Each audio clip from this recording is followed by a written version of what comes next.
নাটোরে জেলা বিএনপির নবগঠিত আহ্বায়ক কমিটির পরিচিতি ও কর্মী সভা অনুষ্ঠিত।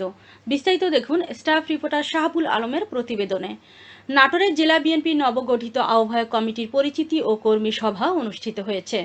আজ মঙ্গলবার শহরের আলাইপুরে অনিমা চৌধুরী অডিটোরিয়ামে জেলা বিএনপির আয়োজনে এই পরিচিতি ও কর্মী সভা অনুষ্ঠিত হয়।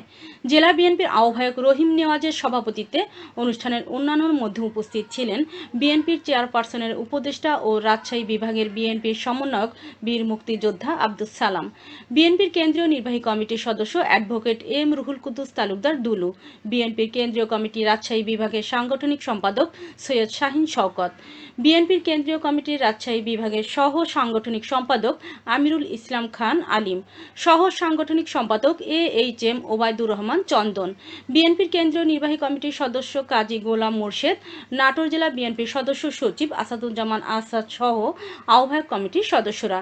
এ সময় বক্তারা বলেন, কেন্দ্র থেকে জেলা বিএনপির 17 সদস্যের আহ্বায়ক কমিটি ঘোষণা করে দিয়েছে। সেই কমিটির সদস্যদের দিয়ে আগামীতে দলের সকল কার্যক্রম পরিচালনা করার নির্দেশ দিয়েছেন দলের হাইকমান্ড। আমরাও হাইকমান্ডারের নির্দেশ মতো কাজ করব।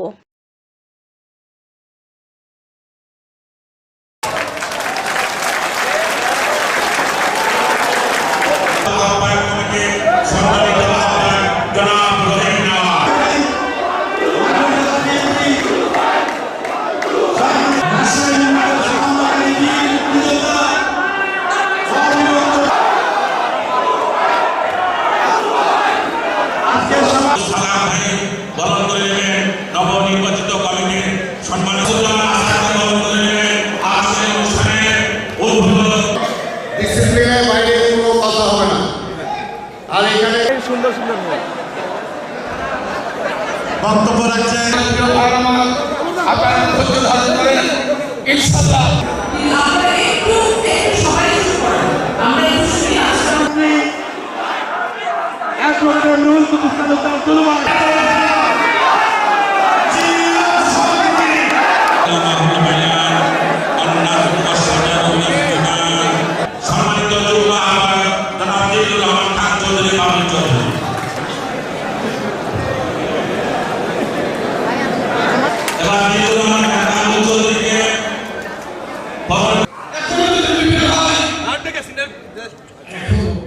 আগামী দিনে বাংলাদেশে নতুন একটা ষড়যন্ত্র শুরু হয়েছে। এই ষড়যন্ত্র হচ্ছে আগামী নির্বাচন কিভাবে দীর্ঘায়ু করা যায়, কিভাবে আগামী পার্লামেন্ট নির্বাচন পাল্টাল করা যায়। কারণ সবাই জানে, বাংলাদেশের মানুষ জানে, পার্লামেন্ট নির্বাচন নিরপেক্ষ হলে বাংলাদেশে 200 সিটের বেশি সিট বিএনপি পাবে।